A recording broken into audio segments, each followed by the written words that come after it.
I now request our Vice President P.K. Rajendran sir to present a memento to our chief guest.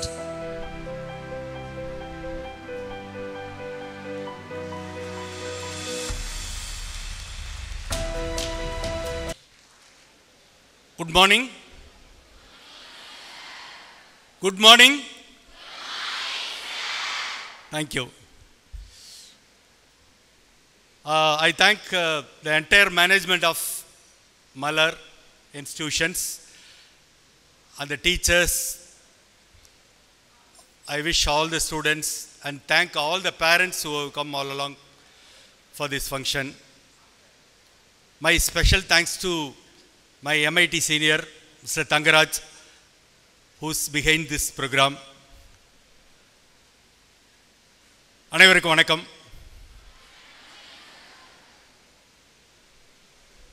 நீங்கள் என்னதான் உற்சாகமாக கைத்தட்டினாலும் சிரித்தாலும் லேசாக சோகமாக தானே இருக்கீங்க.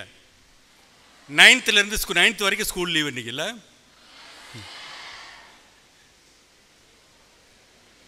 ஆனால் மழை வரல பார்த்தீங்களா? வருத்தமாக இருக்கா? வருத்தப்படக்கூடாது. 9th வரைக்கும் என்ஜாய் பண்ணியாச்சு. இனிமேலாம் நல்லபடியாக படித்தாகணும். எனக்கு நேற்று ஈவினிங் வரைக்கும் நம்பிக்கை இல்லை. ஏன்னா அங்கேயும் ரெயின், சேனலில் பேப்பர்லாம் பார்த்தா இங்கே ரெயின், சேலத்தில் ரெயின் பயங்கரமாக சொல்லிகிட்டே இருந்ததால் ஈவினிங் வரைக்கும் நான் கேட்டுகிட்டே இருந்தேன், இது இருக்க போதான்னு. மழை இருந்தாலும் இருக்கும் அப்படின்னு சொல்லி அஷூரன்ஸ் கொடுத்தாங்க. கடைசியில் வந்தால் உங்களுக்காக எல்லாமே கிளியராக சரியாக இருக்கு. ஓகேயா? இந்த நிகழ்ச்சியை பொறுத்தவரையிலும் உங்களுக்கு என்னென்ன வாய்ப்புகள், இந்தியா முழுக்க என்னென்ன வாய்ப்புகள் கொட்டி கிடக்கு அப்படிங்கிறத விரிவாக நான் சொல்ல போகிறேன். அதற்கு இடையே இந்த பள்ளி பருவம் சார்ந்த பல்வேறு விஷயங்களையும் நான் பேச போகிறேன். முதல்ல நேரடியாக சப்ஜெக்டுக்குள்ளே போகிறதுக்கு முன்னால் உங்கள் சார்ந்த சில விஷயங்களை பேசிட்டு அப்புறம் போவோம். எக்ஸ்ட்ரா கரிக்குலர் ஆக்டிவிட்டீஸ் அப்படின்னா என்ன?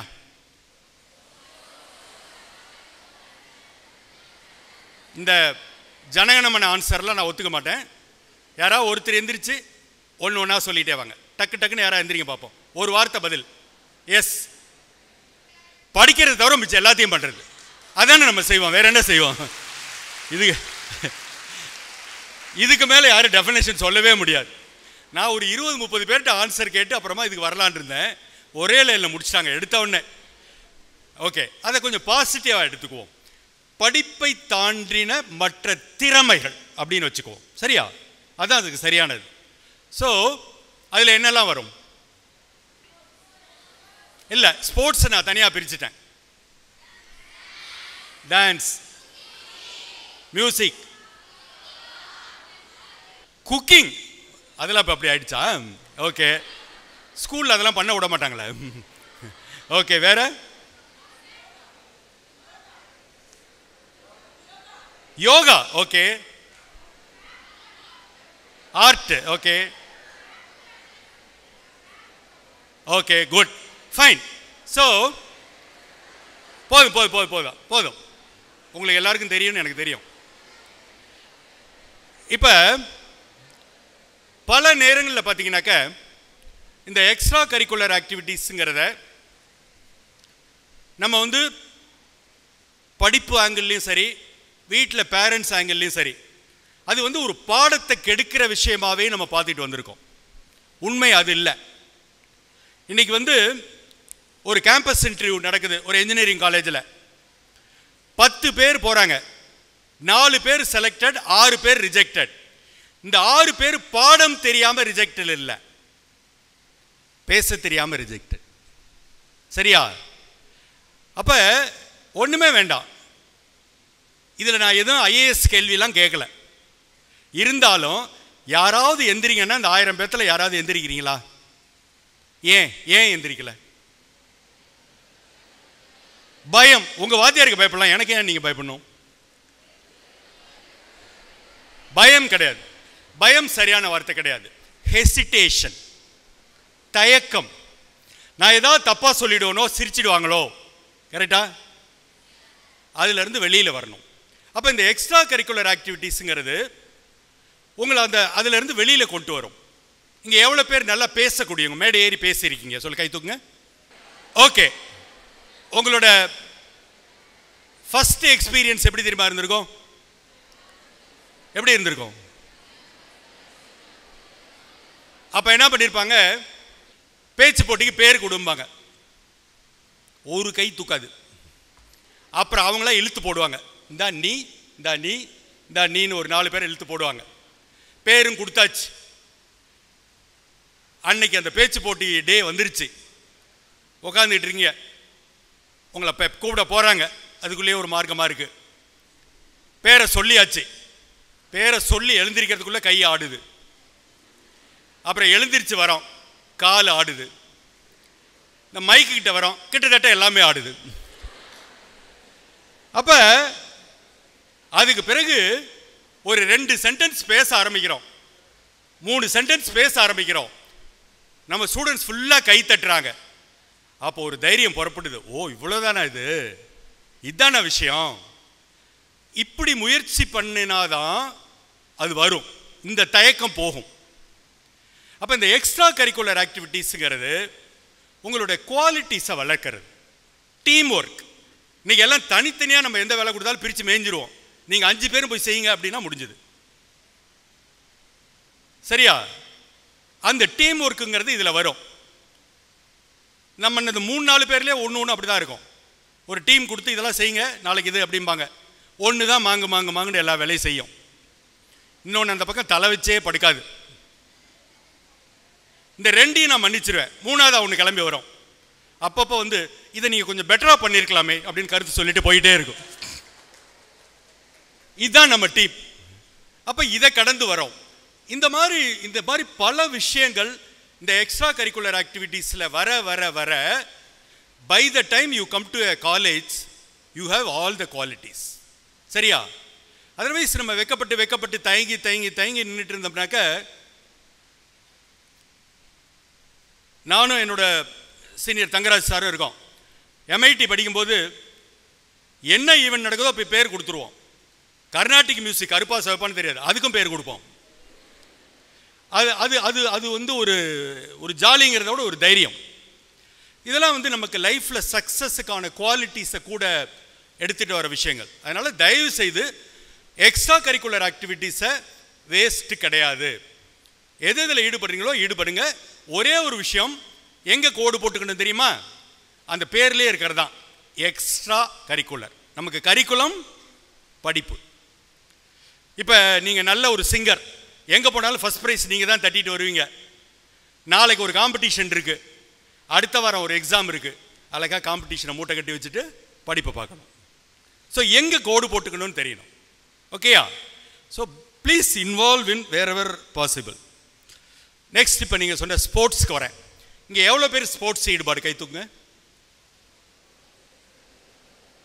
நைஸ், சாலிடு, நல்ல நம்பர். நீங்களே இப்போ ஒருத்தரை கை தட்டிங்க உங்கள் ஸ்கூலுக்கு.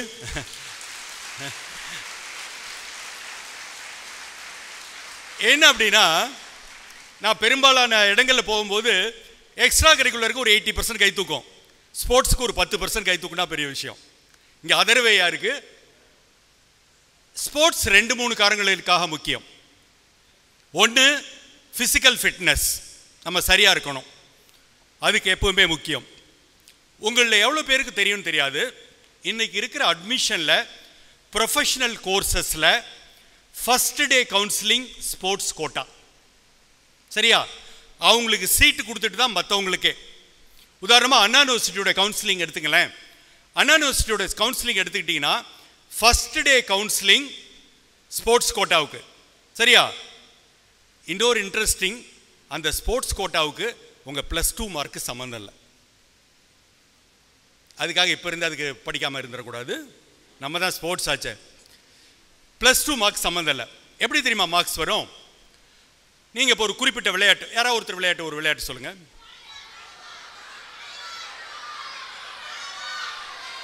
வாலிபால். நான் ஒத்துக்கிட்டேன், வாலிபால். இந்த வாலிபாலில் பல்வேறு நிலைகளில் நீங்கள் விளையாண்டுருப்பீங்க. ஸ்கூல் லெவலில் விளையாண்டா ஒரு மார்க்ஸ், டிஸ்ட்ரிக்ட் லெவலில் ஒரு விளையாண்டா ஒரு மார்க்ஸ், ஜோனல் லெவலில் விளையாண்டா ஒரு மார்க்ஸ், தமிழ்நாடு லெவலில் விளையாண்டா ஒரு மார்க்ஸ், அதர் ஸ்டேட்டில் போய் விளையாண்டா ஒரு மார்க்ஸ். அது மாதிரி ஒன்றுக்கும் அவங்க காலம் கொடுத்துருக்காங்க. நீங்கள் வாலிபால் சொன்னீங்க, அண்ணா யூனிவர்சிட்டியோட அல்லது தமிழ்நாடு கவர்மெண்ட்டோட அந்த ஸ்போர்ட்ஸ் லிஸ்ட் எடுத்திங்கன்னா 50 ஸ்போர்ட்ஸ் இருக்குது. சிலம்பாட்டத்தில் தொடங்கி கோகோவில் தொடங்கி அந்த பட்டியல் பார்த்தீங்கன்னா 50 ஸ்போர்ட்ஸ் இருக்குது. இதில் எதில் வேணாலும் நீங்கள் விளையாண்டுருக்கலாம். அப்போ இதில் திரும்ப இந்த ஒவ்வொன்றும் விளையாடுறீங்கல்ல, அதில் 3 category, gold medal, silver, bronze, 3 category. அதுக்கு ஒன்றுக்கு மார்க். சார் நான் எதுவுமே வாங்கினதில்லை, போனமா வந்தமான்னு தான் இருந்தேன் அப்படின்னா பார்ட்டிசிபேஷனுக்கு மார்க்ஸ். சரியா? அப்போ இந்த மார்க்ஸை ஃபுல்லாக போட்டுருவாங்க. போட்டுட்டு கவுன்சிலிங்க்கு அப்ளை பண்ணியிருக்கிறதுல ஒரு 5000 ஸ்டூடெண்ட்ஸ் ஸ்போர்ட்ஸ் கோட்டாவில் அப்ளை பண்ணியிருக்காங்கன்னு வச்சுங்க. இந்த 5000 ஸ்டூடெண்ட்ஸுக்கும் இந்த ஸ்போர்ட்ஸ் மார்க்ஸ் அவங்க சப்மிட் பண்ணியிருக்க சர்டிஃபிகேட்ஸை வச்சு ஸ்போர்ட்ஸ் மார்க்ஸை போட்டு இதில் ஒரு ரேங்கிங் போடுவாங்க. சரியா? அந்த ரேங்கிங்கில் உங்களுடைய ஸ்போர்ட்ஸ் மார்க்ஸை வச்சு சீட் டாப் இன்ஸ்டிடியூஷன்லேயே இருக்குது. இதுக்கும் +2 மார்க்கு சம்மந்தம் இல்லை. இது ஒரு வகை. இன்னொரு வகை என்னன்னு கேட்டிங்கன்னா, நாளைக்கு இப்போ நிறைய பேர் இந்த ஸ்கூல் லெவலில் விளையாடுறாங்க, காலேஜ் போனவுடனே அதை விட்டுறாங்க, ஸ்போர்ட்ஸ் கோட்டாவில் சீட்டு கூட வாங்கிட்டு அப்புறம் விட்டுறாங்க. அது தப்பு. ஏன்னு கேட்டிங்கன்னா, நாளைக்கு நீங்கள் ஆர்ட்ஸ் அண்ட் சயின்ஸோ என்ஜினியரிங்கோ மெடிக்கலோ எங்கே எது முடித்தாலும் முடித்த பிறகு பல நிறுவனங்களில் ஸ்போர்ட்ஸ் கோட்டான்னு ஜாப் இருக்குது, வேலை வாய்ப்பு இருக்குது. இன்றைக்கி ரயில்வேஸ், கஸ்டம்ஸ், பேங்க்ஸ், இது மாதிரியான 10க்கும் மேற்பட்ட மத்திய அரசு நிறுவனங்களில், மாநில அரசு நிறுவனங்களில் ஸ்போர்ட்ஸ் கோட்டான்னு சொல்லி முழுக்க முழுக்க உங்களுடைய விளையாட்டு திறமைகளுக்காகவே ஜாப் இருக்குது. அதனால் தயவுசெய்து யாரெல்லாம் ஸ்போர்ட்ஸ் ஈடுபாடு இருக்கோ அது அதே அளவுக்கு சீரியஸ்னஸோட அதே அளவுக்கு கண்டினியூ பண்ணுங்கள்.